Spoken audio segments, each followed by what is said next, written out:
Welcome in, everybody, to this Wednesday edition of the Pack-A-Day podcast. I'm your host, Andy Herman. You can follow me on Twitter at Andy Herman NFL. For those who are unfamiliar with me, I am a writer and editor for Packer Report. I am the creator and founder of the Pack-A-Day podcast. I do a variety of other things, but most importantly, you will find me here 365 days a year on YouTube as well. So if you have not already, please make sure to subscribe. But either way, thank you so much for taking some time out of your day. I have a variety of topics I want to discuss. My main topic is going to be the Packers' grades from the defense this week. But as some of you may have noticed, I did get some new lighting so you can see my face hopefully a little bit better. I'm not sure that that's a good thing, but hopefully that's the case. I also upgraded my microphone today, so I do have a Blue Yeti. I am using that today. If it sounds better, please let me know. If I am using it wrong, please let me know. I'm hoping to set up an arm eventually to get it a little bit closer to my face, but I did a couple test runs and this sounded good. So for those of you keeping track at home, I now have two huge lights up here I didn't have originally. I have a light down here that I didn't have originally. I have an HD camera, which I didn't have originally. I have a better microphone, which I didn't have. I actually have a background behind me. So hopefully the only thing left that you guys can rip on me for is my actual takes,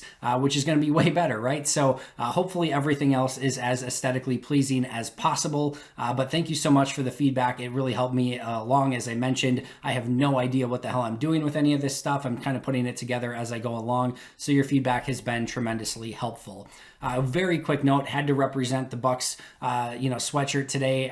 Huge signing of Giannis Antetokounmpo. Not going to go into it much because this is a Packers podcast, but since Aaron Rodgers is the owner of the Milwaukee Bucks, a part owner, at least I can go into it a little bit. And just a very exciting day for Wisconsin sports and, of course, the Milwaukee Bucks. Anytime you can keep your own superstar in state, it is a huge thing. Aaron Rodgers, Christian Yelich, Giannis Antetokounmpo creates one of the really amazing trios in any state with any three sports anywhere. And it's really fun to be a Wisconsin sports fan right now. Hopefully that can equate to some championships down the line. That would be awfully nice as well. But today, certainly celebrating a Supermax extension for Giannis Antetokounmpo, and certainly one that is very well earned and very well deserved. And who knows, maybe Aaron Rodgers talked to him a little bit about, maybe some MVP stuff and staying with the same franchise and the longevity and things like that. It certainly can't hurt if you're the Milwaukee Bucks, maybe having Aaron Rodgers talk to him a little bit. So who knows if and when that happened, but certainly would make sense if that conversation did take place.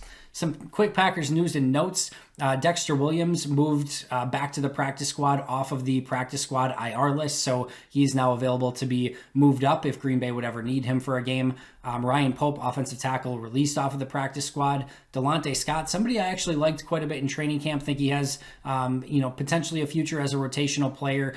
He gets moved from the practice squad to the practice squad injured reserve list, so he must have had some sort of injury in practice. And then the Packers bring back Brian Price, a very lightly used former defensive tackle. He goes on the practice squad. So just a variety of moves, kind of on and off the practice squad. But Dexter Williams back, Brian Price back, Ryan Pope released, and then Delonte Scott to the injured list.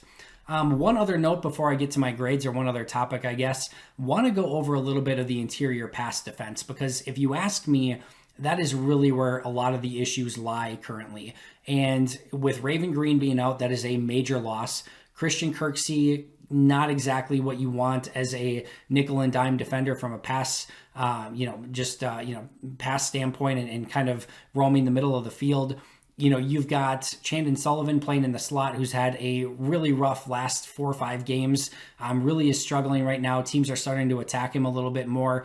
They're starting to bring Darnell Savage down in kind of a robber role, which has had mixed results. But if you look at, the Will Redmonds, the Chandon Sullivans, the Christian Kirkseys, the Kamal Martins, the Chris Barneses, those sort of players that are making up the middle of the defense right now, it's just not good enough. And teams have a variety of different ways that they can attack on the interior, whether Green Bay goes man or zone.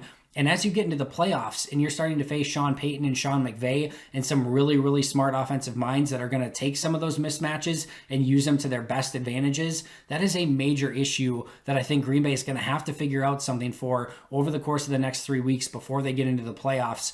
And, I threw some ideas out on Twitter, not that anyone's listening to me from the Packers, but some things that I think they could do. First of all, I do think Vernon Scott has the ability to play more in a nickel linebacker role. If there's anyone on the roster that I think has the build for it outside of Raven Green, I do think it's Vernon Scott. When I watched him initially at TCU, that is actually what the position I thought that he would be best at. He's a bigger physical safety, not quite big enough to be a linebacker, probably not quite quick enough to be a true safety. I think he fits well in that hybrid role. He played really well in limited snaps this past week and really has played well in limited snaps through the course of the season. So I think it's at least time over the course of the next 3 weeks to see what you have there. But some other options that might exist, I'd be intrigued to see Jaire Alexander moved into that nickel cornerback position. And I think that could be something that maybe helps solidify the middle of that field a little bit more. Maybe, obviously Kevin King on one side, and then you could go a variety of different ways. You could still use Chandon Sullivan on the outside. I think I might lean Josh Jackson. You could also go Kadar Hallman, but at least you could try a few different things to the outside and see if Jaire being in the slot maybe solidifies that a little bit more. I also think if you're not going to use Vernon Scott in that role, then maybe use Will Redmond back as a safety and let him play more of a true safety role and get either Adrian Amos or Darnell Savage playing more in the box as kind of that hybrid player and just getting a better player in there. And now if you want to talk linebacker, you could go a variety of different ways. You could still go Christian Kirksey because of his, just instincts and kind of mind for getting everyone on the same page and wearing the green dot on the back of his helmet and so on and so forth. So I think you could go there. You could even use still Vernon Scott there. You could go Chris Barnes, who started to get a little bit more time. I'm not sure Kamal Martin's perfect in that nickel dime role, but you could give him a shot as well. But I think it's time to start trying something a little bit different and a little bit new, because right now in the middle of that defense, whether it's Kirksey, it's Sullivan, Will Redmond, it's just not good enough. Chris Barnes, and they have to figure out some ways that they can make that a little bit better. They did in a couple moments, this last week. They did have a couple plays where Will Redmond did play safety and they played Amos and Savage more closer to the box. They did have some plays where Jaire was in the slot. It was more of a trips alignment, but he's capable of doing that. So some of those ideas are, certainly out there and they've experimented a little bit, but I think over the course of the next 3 weeks, that's something that they really got to figure out. Because again, come playoff time, Sean McVay, Sean Payton, some of those coaches are going to exploit it at a very high level. And I think it's just not sustainable for the, come playoff time. And it's something that could legitimately beat the Packers if they don't figure it out. Let's go over grades. My top graded player from this week, Jaire Alexander. He allowed a couple really short completions again, but just a really solid overall game. And he's just so consistent. His click and close ability, his ability to stick with wide receivers, his hips and just agility, all of it, again, top end. And I thought he did a really nice job this week as well, sticking with the Lions receivers. Got matched up with a variety of different players, but no matter who was across from him, he was able to kind of shut them down. It wasn't anything spectacular. If you kind of go and watch and are looking for any big pass breakups, he did have one maybe two pass breakups on the day. But if you're looking for anything like major, where he jumped the ball or anything like that, there's nothing. It was just consistent, solid play throughout the course of the game, and another really nice grade and a really nice game for Jaire Alexander. Number 2, Kenny Clark. I thought he had a really nice game as well. Struggled on a couple plays, but overall, you go watch the beginning of the game. He's very physical at the point of attack, throwing offensive linemen off of him, going and making a play in the backfield. You're seeing him jar the offensive lineman back into the backfield on a couple different running plays, a couple different pressures that he had that would have gotten maybe home had the defensive backs just held up a little bit longer. I thought this was a really nice step in the right direction for Kenny Clark. Hopefully it's a way for him to finish the rest of the season strong, but thought it was a really solid day from Kenny. And then number 3 was Kamal Martin.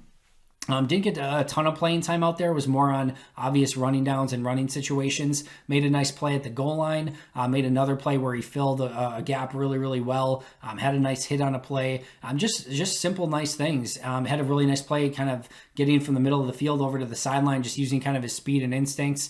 Just not a lot of mistakes and a lot of really solid play. And over the course of the last few weeks, I thought there was some inconsistencies from Kamal Martin. Didn't see any of those. Didn't see many false steps. Didn't see anything like that. Just thought this was a really solid game in limited playing time.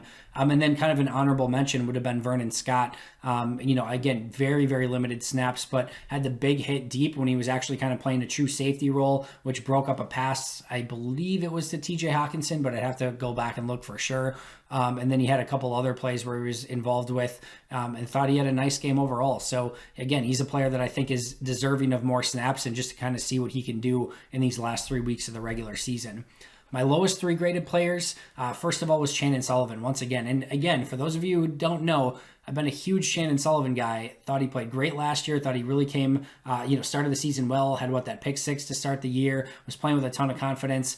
He's just really struggling right now and, allowed some completions. There was the play where, Detroit was driving and I think it was TJ Hawkinson had a holding penalty, moves it back to 1st and 20. And then on the very next play, Chandon Sullivan gets a holding penalty. Not only does he hold on the play, he still allows the completion, which was like an 11-yard completion. So they had to decide, what do we want to do here? They ended up accepting the 5-yard penalty and getting the free first down, 1st and 10, instead of, if they're able to hold there, now it's a 2nd and 20. Detroit goes in to score a touchdown on that drive instead of getting off the field. That was a tough play from Chandon. Allowed a couple other completions. Wasn't great in tackling. Just a tough game. And then, of course, went out injured.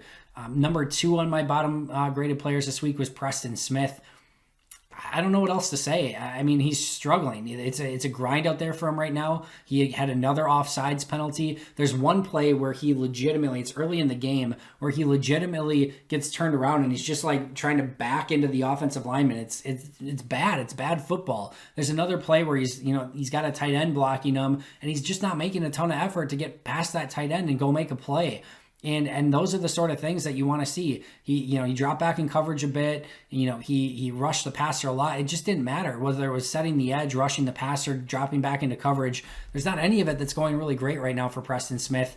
And hopefully Rashawn Gary is okay because, again, he needs to start displacing some of these snaps from Preston Smith and maybe just see, if Preston on like a 30, snap count or something like that looks a lot better. And maybe it's just a playing time issue. Who knows? But you got to try something else because he's just having a really, really tough season. And the player that cannot be used to replace him was my 3rd lowest graded player is Randy Ramsey. Really tough week. He had an illegal hands to the face penalty, and then like literally 2 plays later, he's rushing on the other side and he goes right to the head of the offensive lineman. Should have been called for a 2nd hands to the face penalty, which would have been, I think, the 6th penalty on that specific drive.